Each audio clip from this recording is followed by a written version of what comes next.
Hey, somebody hit the go button, please. I met a man today who looked like he was homeless, but he wasn't alone. He had his dog to keep him company. So I said, man, you look like you could use a decent meal. Why don't you take this sandwich that my girl made for me? And he said, we don't eat bologna. We don't eat bologna. We don't eat bologna. We don't. Phony scenes, fake magazines, caught in the machine, behind the TV. They don't want us to see. Maybe it's not exactly as it seems. There's something going on. Why can't we be honest? Why can't we be honest? So I said, man, I didn't intend to talk politics with you. So if you don't mind, I'll be on my way. Have a nice day. You are listening to the Telenova Podcast. I am your host, Nova J. Phoenix. How do you do? I just want to say, life is wild. You never know what is going to happen or who you are going to meet. And your life can change in the snap of your fingers. Or it can stay exactly the same, like the movie Groundhog Day. Folks, I did not have an apple pie and American flag childhood. My life has not been what you would call normal.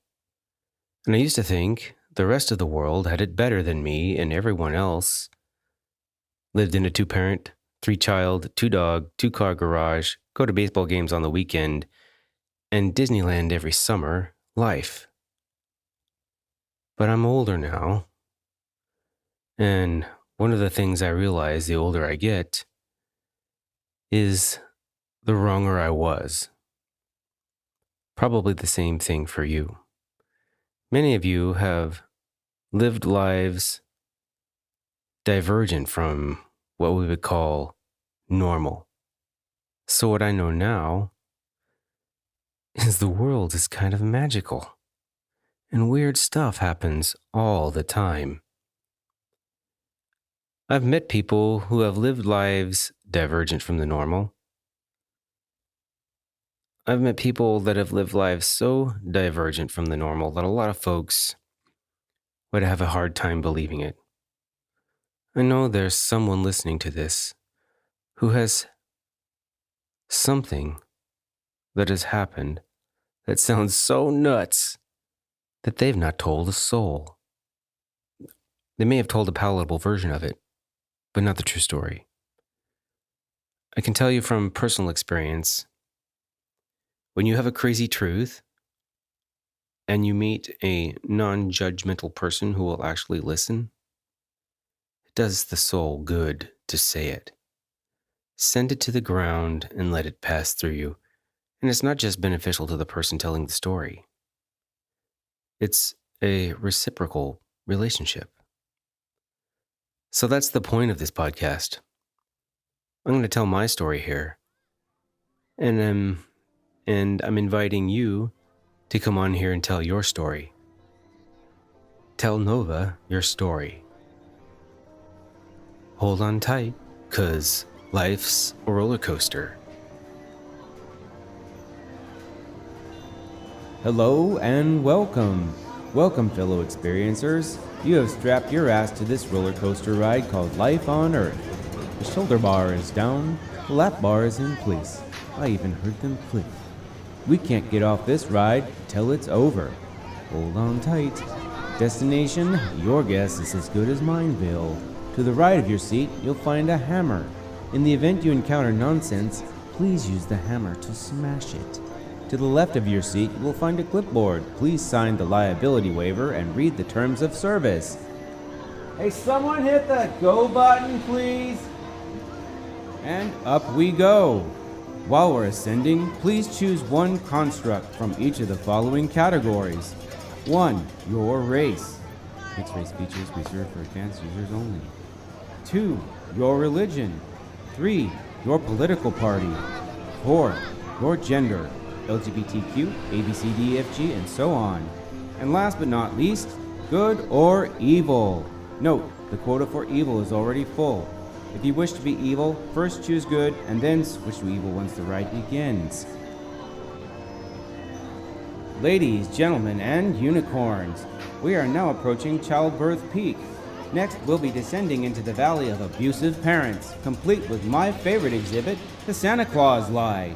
Hold on to your butt. We'll be entering the twisty torture of puberty and then cognitive dissonance gulch, with a march up to the top of I Know Everything Mountain, where you should prepare yourself for young adulthood. Get ready to bitch and moan as we slide down fuck this shit hill straight into parenthood, divorce, child support, midlife crisis, emptiness syndrome, and menopause, followed by pack your bags. We are headed for Triple Bypass Alley on our way to Nursing Home Pit, followed by Deathbed Confessions because, surprise, no one gets off this ride alive. Also in the terms of service. Yes, always read the terms of service. If you have a story you want to tell me, you can reach me at mystory@telenovapodcast.com. Send me an email and let's have a chat. Now, before we get into the meat, let's have some potatoes and gravy, some words of encouragement, because that little satire piece was a little on the dark side, but I just couldn't help myself. I couldn't help myself. We are all struggling in some way or another. Whatever you do, don't despair.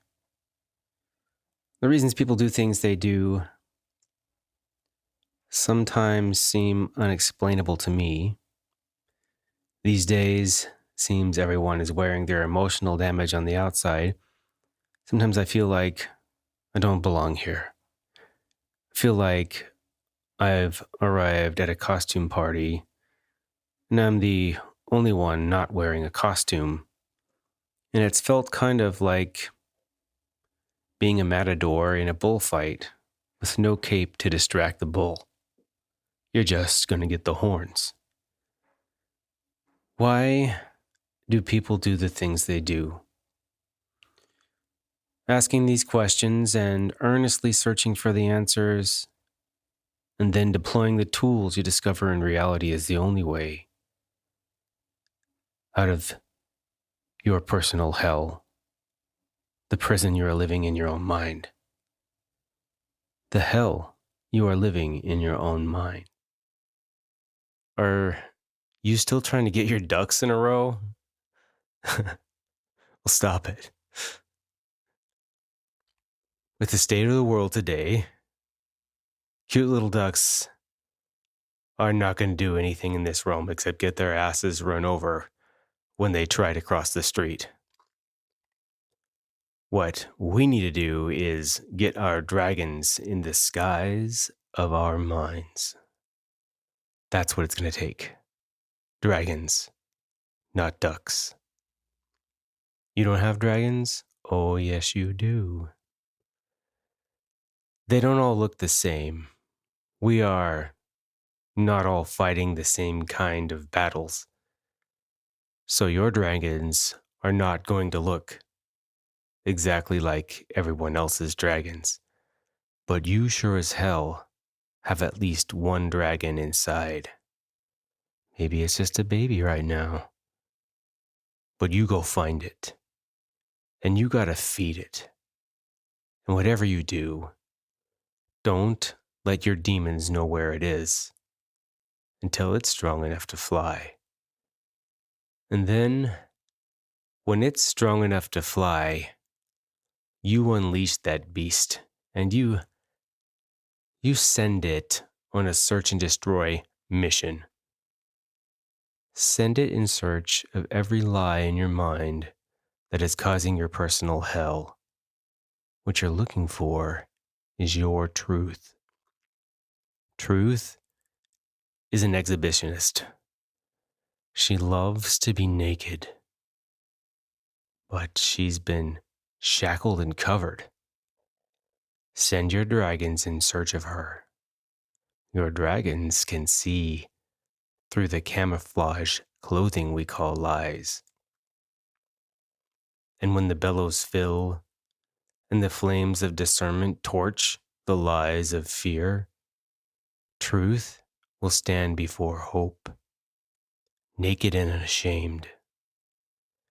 Truth will make love to fear and give birth to reality.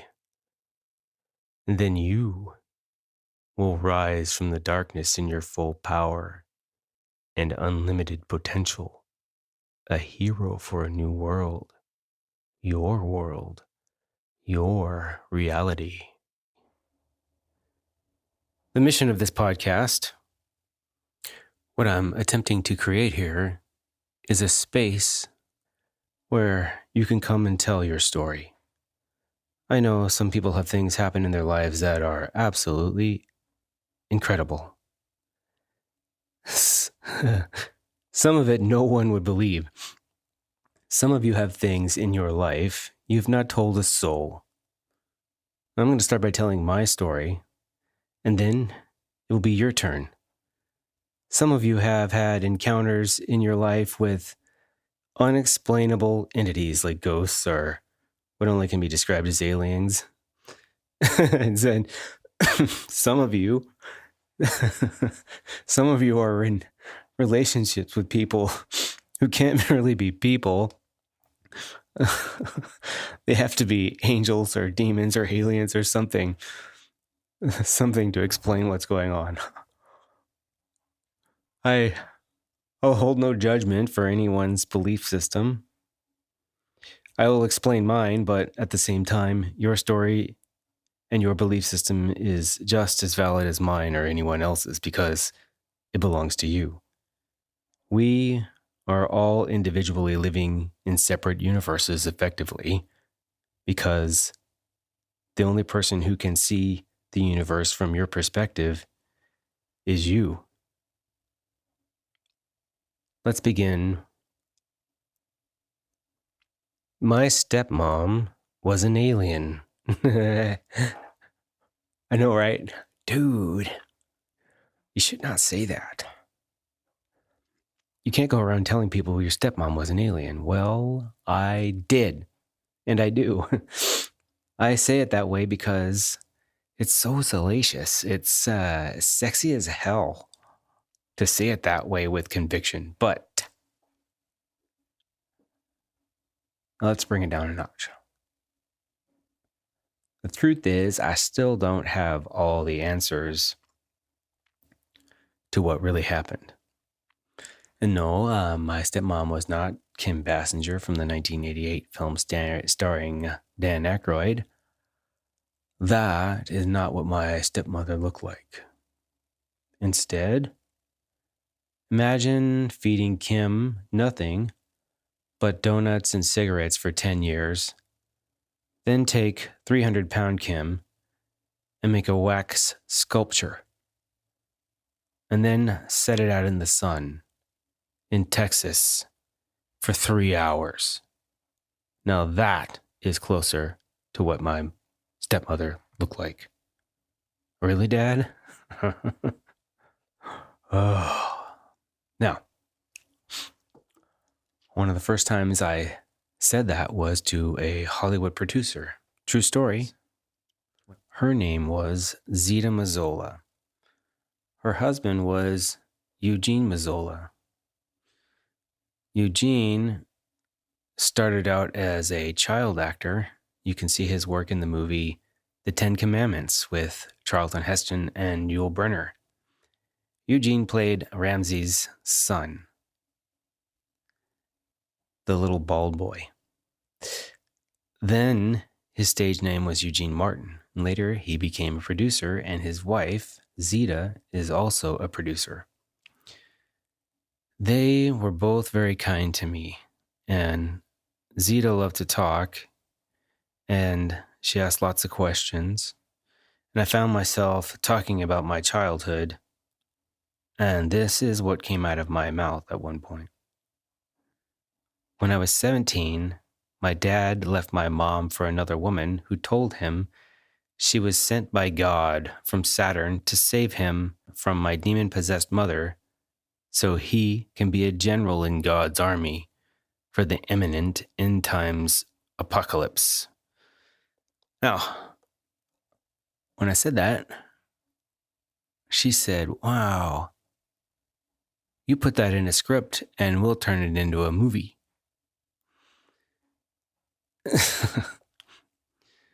This script's not done yet.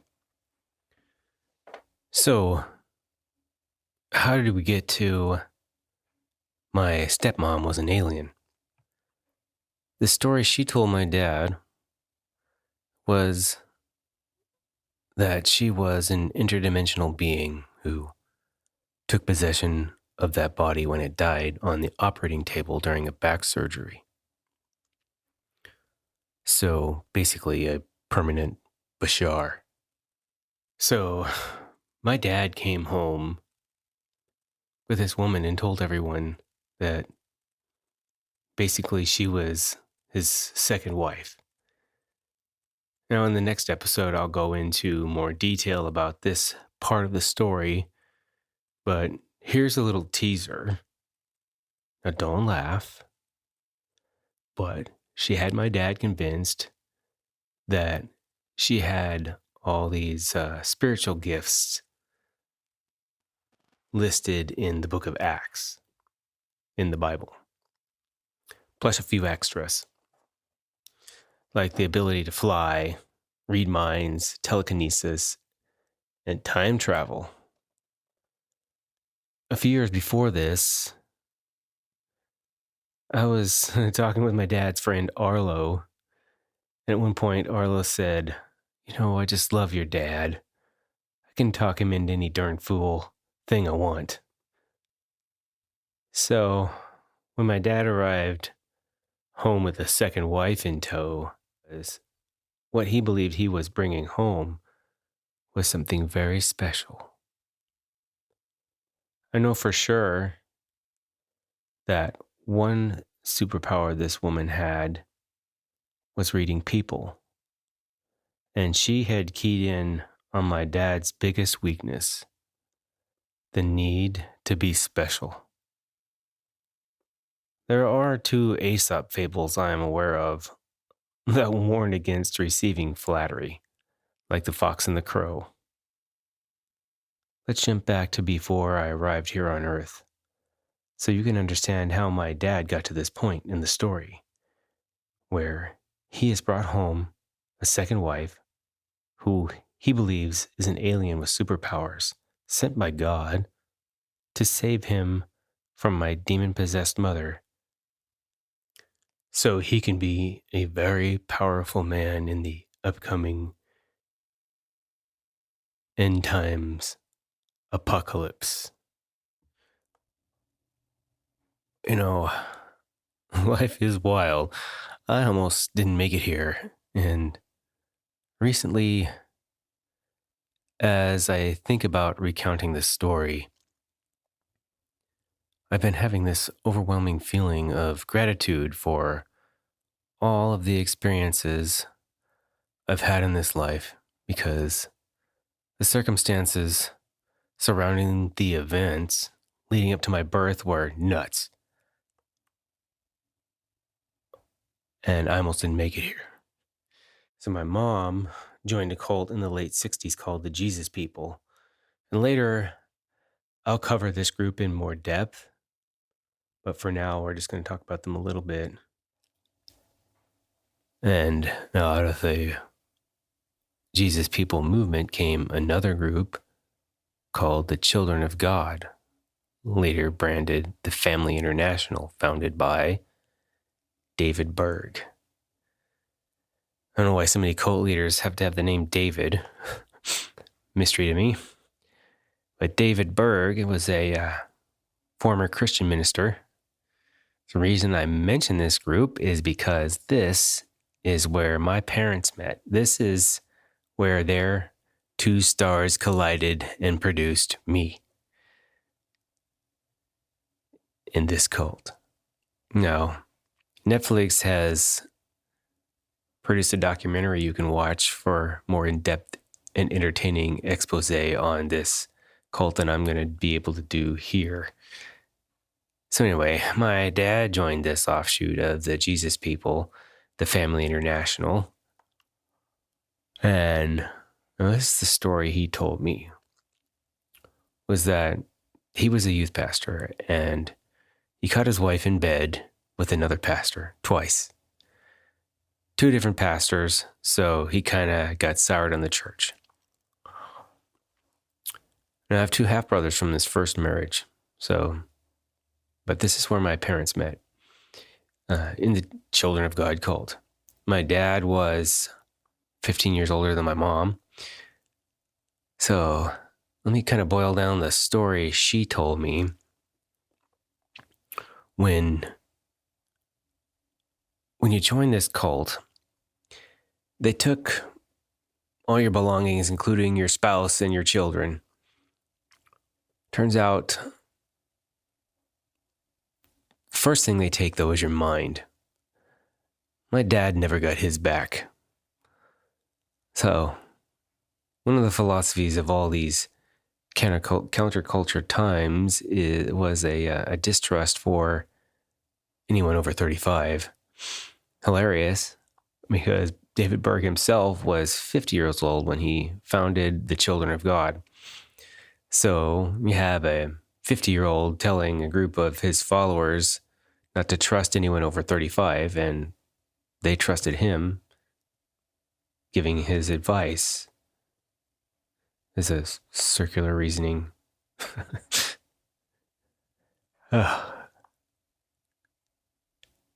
But anyway, I tell you that because my dad was 38 and they didn't want him in the group. So they gave him $100 and told him to go start his own group. And, by that time, the wife he had entered the group with had left and divorced him, and the group would not let her take their two sons. She had to leave without them. And then my dad met and married my mother, so he decided he was going to start his own group. But with no resources other than the brains between his ears, he decided they were going to go to France and start a new group in France.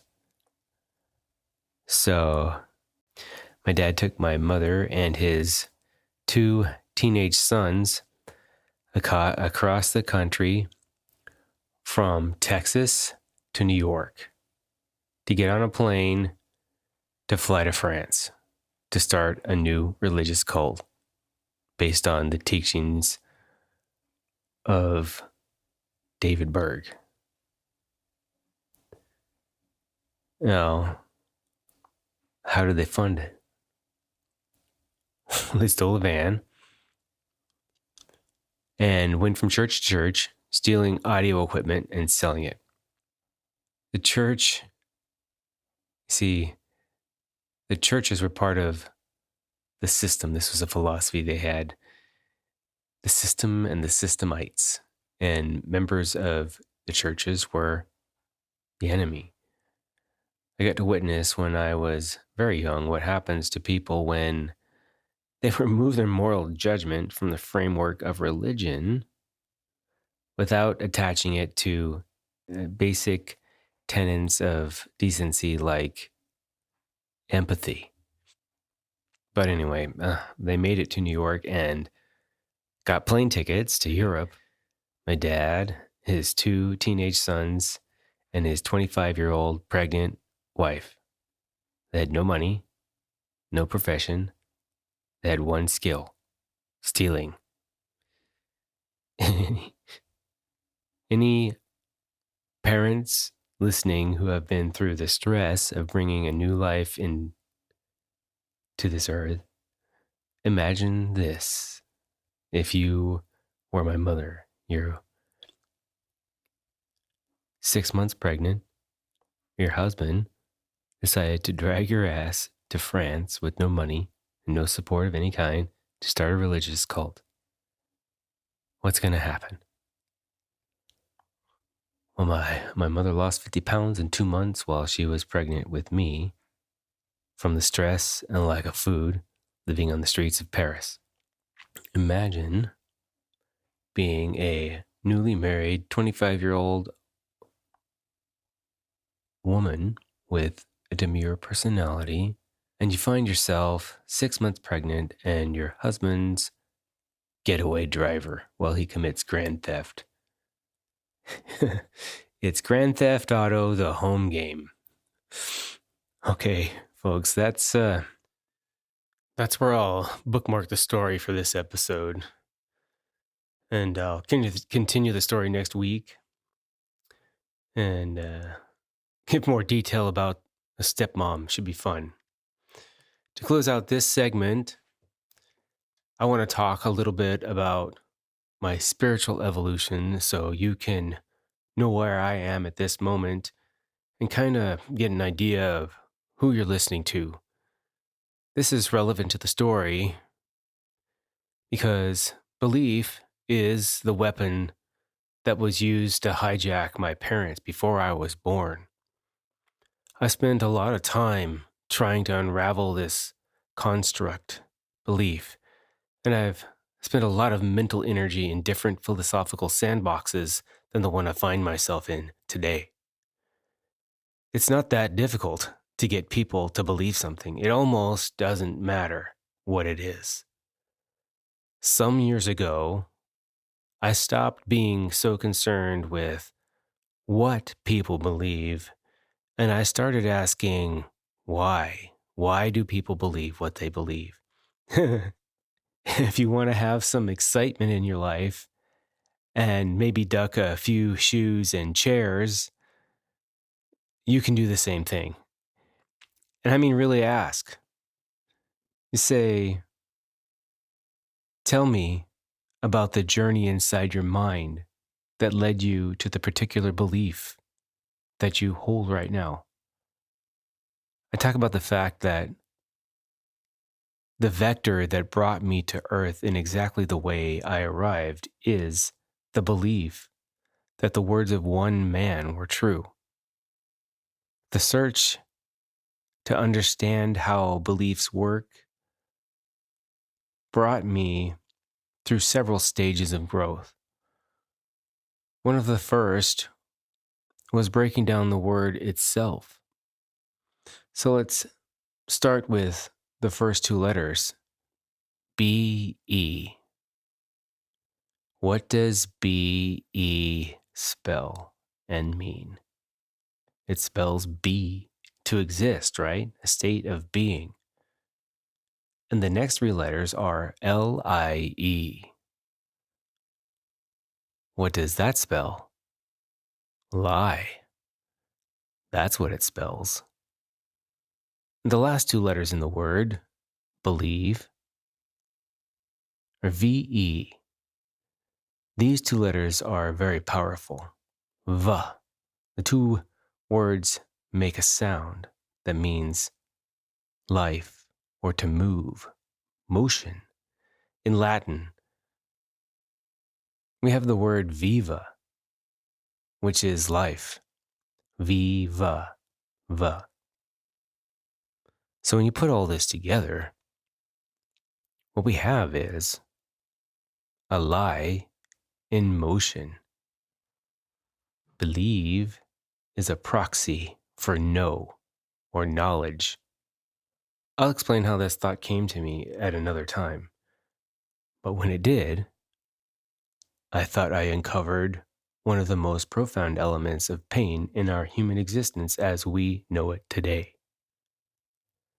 Because what a belief is, really, is a lie that is no longer a lie. Wise words spoken by a fool are still wise words. foolish words spoken by a wise man are still foolish words. But if the wise man speaks foolish words enough, he will believe them, and then he will know them, and then he becomes a fool. And if a foolish man speaks wise words enough, he will believe them, and then he will know them, and no longer be a fool. I'm going to be talking a lot about cults. And I want you to think about it. Here's the question to ask yourself. Am I in a cult? How many of the thoughts in your head are actually yours? Most lies are made up of mostly truth. Truth is the vector a lie travels through. A lie will not work and become a truth in a person's mind unless it is useful in some way. This is why I no longer hold judgment over belief systems. They are serving a purpose, even if they are causing pain. When a person no longer needs that pain, they will change their belief. Yes, I know some belief systems cause pain to not only the believer, but also non-believers. But I feel there is an answer on the horizon for me that will put that piece of the puzzle where it goes as well. This is relevant to my story because my parents met in a cult. There are many people alive today who still believe what was taught by David Berg, the founder of the Family International. If not for David Berg, who has harmed so many, I would not be here at all. But the point of this podcast is for you to come here and tell your story. I'll keep telling my story too, over time, so you can understand more about who you'll be talking to. I haven't even touched on the current events. Wait till you hear that story. This being the first episode, we don't have anyone yet to tell their story. So when you hear this, share it so we can find everyone who wants to do this with me. Until then, I have some stories that people have told me over the years that will have to stand in for your story. So here's the first one. My former profession brought me into the homes of thousands of people across the country. So I got to see and hear the good, bad, and the ugly, what's going on in our country personally. And when I was in Louisiana, I met a woman down there in the swampland. And if I'd known I was going to do this when I met her, I would have asked her to come on here and tell the story because she's way better at it than what I'm going to be able to do. But this was years ago, and I've since lost her contact info. So I'm going to do my best to tell her story from my recollection. I'm not going to use her real name, and I've changed some of the details to protect her identity. So let's begin. I arrived at Mrs. Landry's home, and she was sitting on the porch with her sister, smoking a cigarette. She saw me get out of my car, and I started walking to the porch, and she greeted me. She said, "Come on up here, baby," in her thick coon-ass accent. Now, if you've never been down south in Louisiana, there are a couple of things about the culture that I need to explain. Now, The white folks down there subscribe to one of two demographics. And these are not derogatory terms I'm about to use. They proudly refer to themselves using these terms. The first is Cajun. Now, to Northerners like me, when you first encounter the culture down there, you won't know the difference. But after a while, they'll explain it. And of course, like the first is Cajun. Now, to me, it's all redneck, but they say is Cajun is the redneck of the redneck accent. You would have heard this in that show Swamp People, specifically Troy Landry speaks this way. And it's now Kunas is redneck, but it's not as redneck as Cajun. This is what they tell me. These people are very hospitable and family oriented.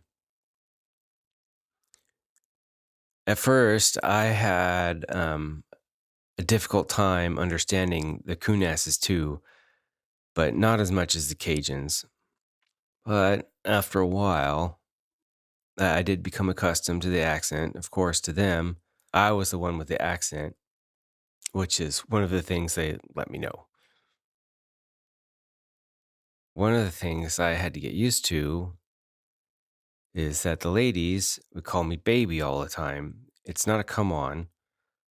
So when Mrs. Landry said, "Come on up here, baby," she wasn't hitting on me. It's just what they say. So I introduced myself and quickly went into discussing the service I was there for. But Mrs. Landry had other things on her mind, and she just couldn't focus on the stuff I was trying to explain. She couldn't focus on the tech stuff. She was overcome with emotion over the events that had transpired that morning. She had been in court attempting to gain rights to visit her grandchildren. Now, I don't go around prying into the business of strangers. But when a stranger lays their emotion in my lap and tells me part of the story, I feel compelled to ask questions because I feel like that's what they're needing me to do. Mrs. Landry needed to talk about these events in her life. I know this because she told me. I talk about this to anyone who will listen. It's the only way I get through every day.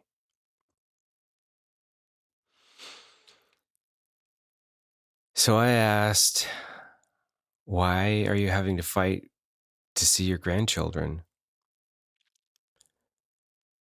So she started telling me this story. She said, "Have you ever met someone who's so evil you could feel it before they even said a word?" And I had a visceral reaction to the question because of some of the personal things that have happened in my life, and the hair on my arms stood up. And I said, "As a matter of fact, I have. But go ahead. I want to hear about it." And so this is the story she told me. 5 years ago, my daughter got a new boyfriend. She was 19 years old, and he was 25. She was living here with us and didn't know nothing about men. And I knew he was evil the minute I laid eyes on him. They started dating, and after he started spending some time around here, my husband, Jack, told her he was no good. In fact, he told her in front of everyone. Oh, I used to wish he wouldn't do things like that, but that's Jack. And his attitude was, well, we already paid the fiddler, so let's dance. And by dance, he didn't mean dance, if you know what I mean. So anyway, my daughter, Jessica's her name, she started disappearing for days. And when she would come home, she'd come back, she would be all bruised up.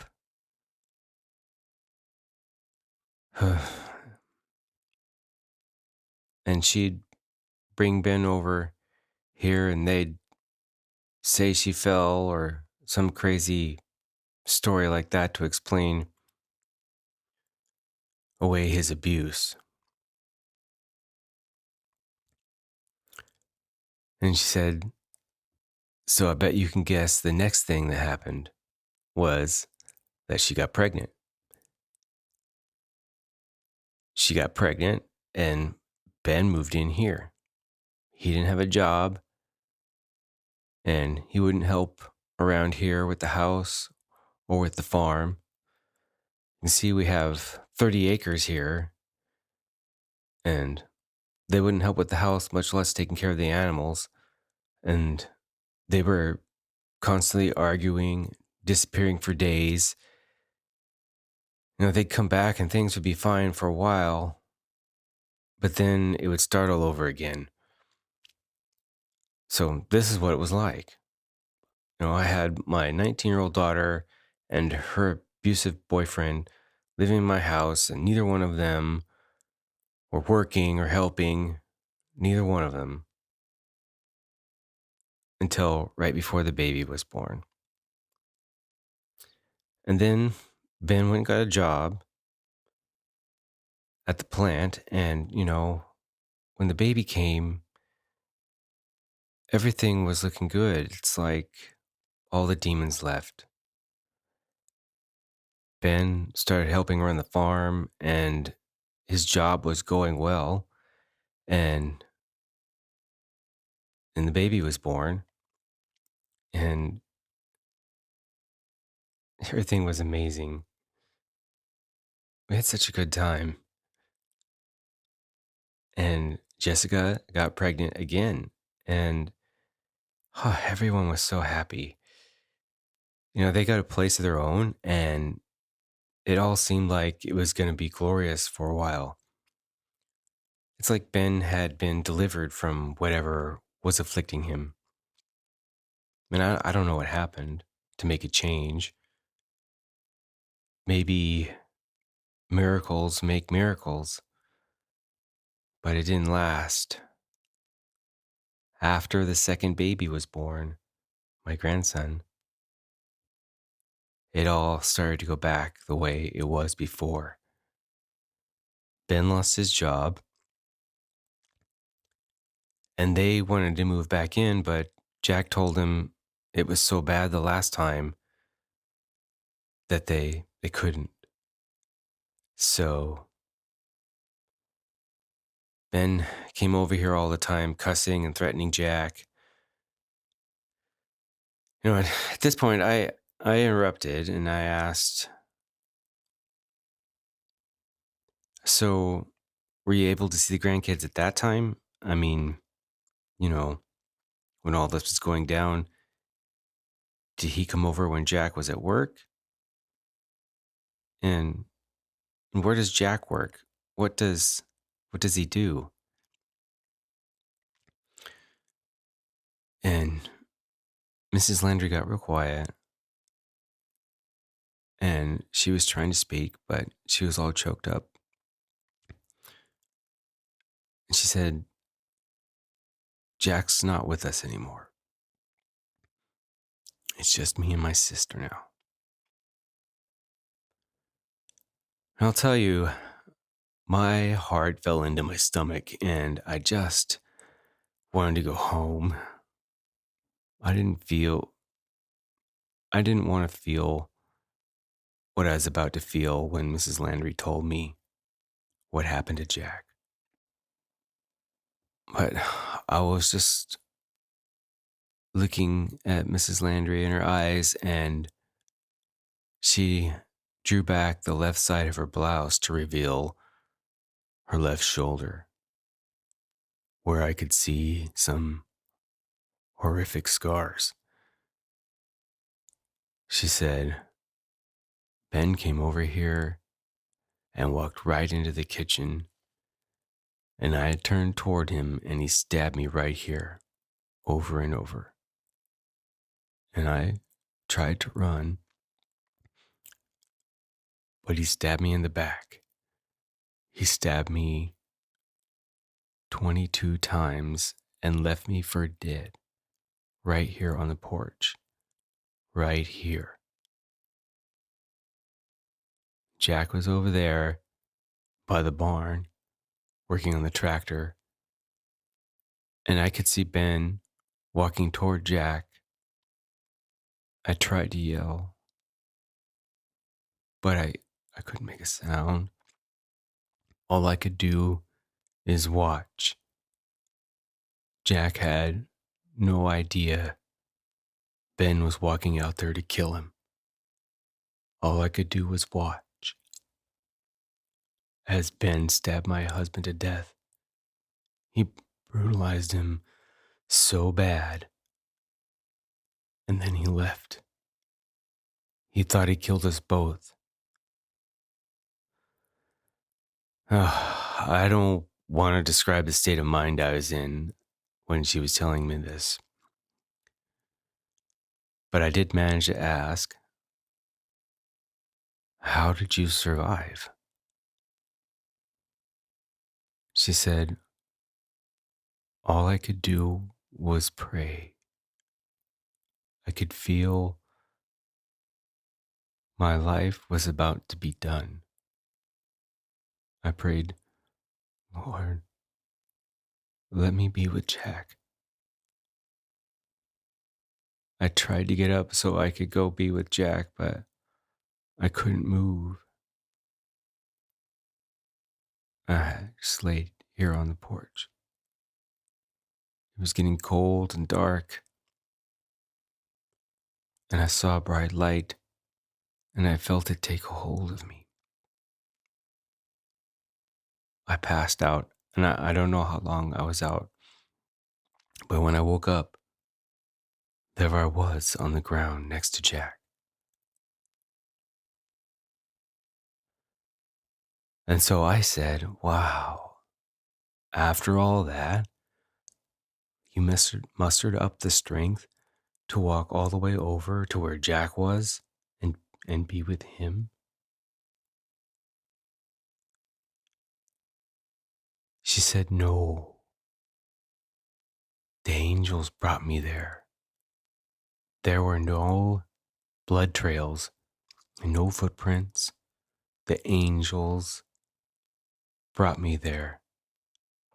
The Lord answered my prayer and brought me over to Jack so I could be with him. My sister found us there and called 911. Now, I found myself in a little bit of mental turmoil. On the one hand, I was just infuriated by hearing this brutal story. This is not like seeing a story on TV or reading about it in the newspaper. This woman was telling me this story and reliving the emotions of it right in front of me. So I could just feel it. And on the other hand, I had to contain the urge to ask, why didn't God send the angels a few minutes earlier and stop the whole thing. And it took me a minute to calm down. And then I asked her, why? So why did Ben try to kill you both? She took a long pause, and she looked me right in the eyes, and she said, Satan beguiled my daughter. She sent him here to kill us because she's the sole heir and she would inherit this farm. It says that in the will. If I had not lived, probably no one would have known it. No one would have known who did it. And they would have got the farm. And now, I have to live knowing that my daughter tried to kill me, and I don't get to see my grandbabies. She's mad at me because I lived.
I felt a vibe in my right pocket, I might cop it. I tried to keep all its lights off of my eye sockets, but I reached forward and it pulled me down.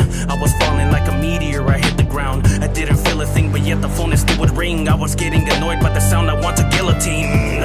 I saw the caller ID, blurry at first, the words I saw were RNIP. I didn't know what it would signify, trying to see. I realized it was the parts of who I'm dying to be. I wanna be the kind of person who can lift me up off the negatives of everything that is addicting and false. So if I seem unusual, don't pick me apart. I'm barely getting to the pieces that I skipped from the start.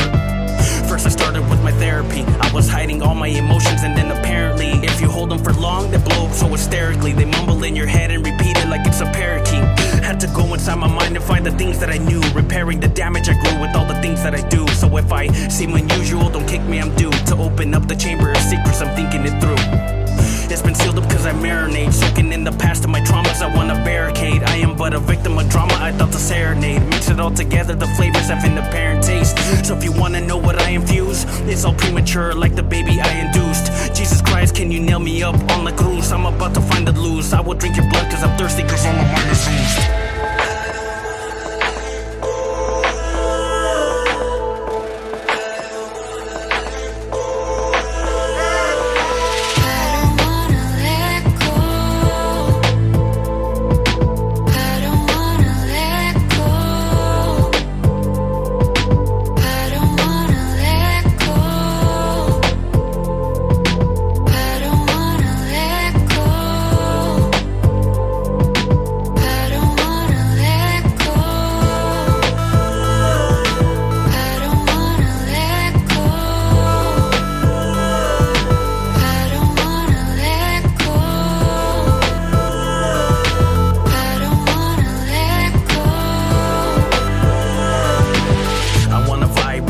Such a high rate that all the things that I want appear as I wait. I wanna sit and be still, my senses dilate. I imagine I'm really calm inside of a time gate, where I can finally ask the questions I want, and they'll be answered by a being who is selflessly taught to enlighten my inhibitions that are viciously caught inside a cycle that I'm tired of, I'm living to taunt. Instead of taking pills to medicate, I recommend taking time just to meditate. You'll see the power in your confidence, it'll elevate. Give yourself a victory worthy enough to celebrate. You wanna keep yourself in check and not the things you regret, cause it's hard enough to accept all the things we neglect. Although our body soul isn't seen to reject all the pain that we keep inside.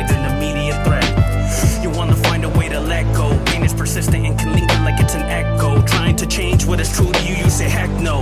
Lift your self-esteem up cause it was kept low. You wanna be the type of person who is drawn to the truth, filled with enthusiasm and is fond of the youth. So if you feel inspired, we can rip out the roots and sort the weeds from our thinking and leave only the fruits. Live in freedom but be self-aware. When you're full of yourself, it stinks, man, it smells in there. That's why no one approaches you or respects or cares what you think or have to say, it just melts with air. So to leave with this last impression, I gotta breathe and receive enough air to get past the tension. If you only knew of my last confession, I became a better person cause